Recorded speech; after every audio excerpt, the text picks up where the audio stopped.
আমি আবার চলে এসেছি বন্ধুরা একটা রেসিপি নিয়ে। আজকে আমি বানিয়ে দেখাবো কারি। কারির পকোড়া কীভাবে বানাতে দেখাচ্ছি। এটা হচ্ছে কারির পকোড়া। এটা বেসন ভেজে নিয়েছি, উপরে এভাবে ভেসে উঠলে বুঝতে পারবেন ব্যাটারটা রেডি হয়ে গেছে। তো এখানে আমি এখন দিয়ে দিচ্ছি ধনে পাতা, পেঁয়াজ,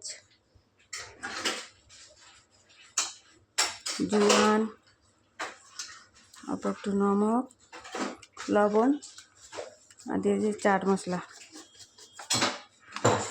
এই উপকরণগুলো সব একসঙ্গে ভালো করে মিক্স করে নিতে হবে। তো এখন আমি দিয়ে দিচ্ছি তেলের কড়াই,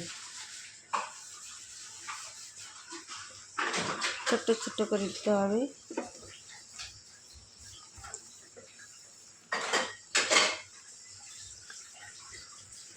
এভাবে বানালে ভালো লাগবে। খুব একটা সহজ রেসিপি কারি পকোড়া। এর সঙ্গে চাউল, ভাত।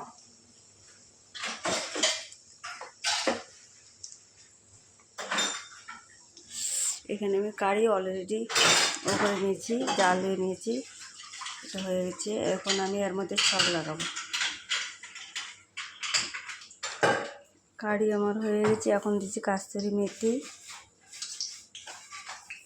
লবণ। এর মধ্যে দিয়ে দেবো ছক।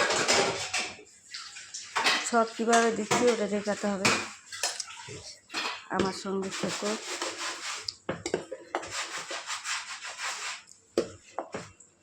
কারির জন্য এখানে ভাত বানিয়ে নিয়েছি বাসমতি চালে।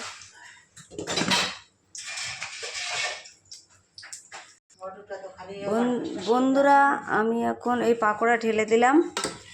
একটা পাকোড়া দেখাচ্ছি কত সুন্দর হয়েছে, ভিতর থেকে কাঁচা নাই, সফট হয়েছে। দেখো এখানে দিয়েছি তেল, এখানে ঘি দিতে হবে আর একটু।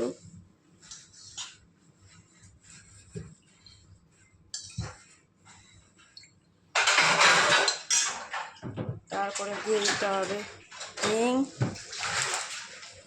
তারপর হচ্ছে একটা শুকনো লঙ্কা, এখানে আছে রাই, জোয়ান, মেথি, জিরা। তারপরে দিয়েছি কারি পাতা, তারপরে পেঁয়াজ।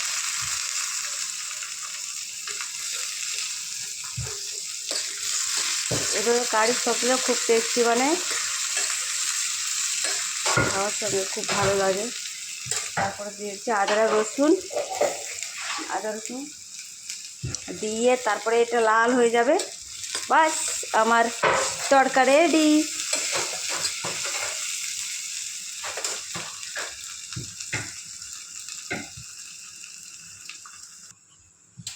সব রেডি হয়ে গেছে বন্ধুরা, এখন আমি ঢেলে দেবো।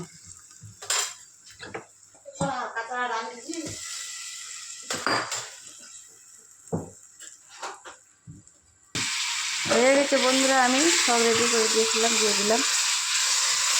কারি রেডি হয়ে গেছে আমার। দেখো কত সুন্দর লাগছে, উপর থেকে ধনের পাতা। খুব সুন্দর, খেতেও খুব ভালো লাগবে।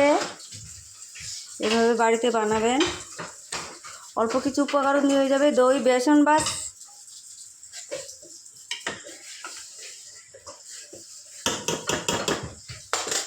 আমার কারি রেডি, কারি চাউল।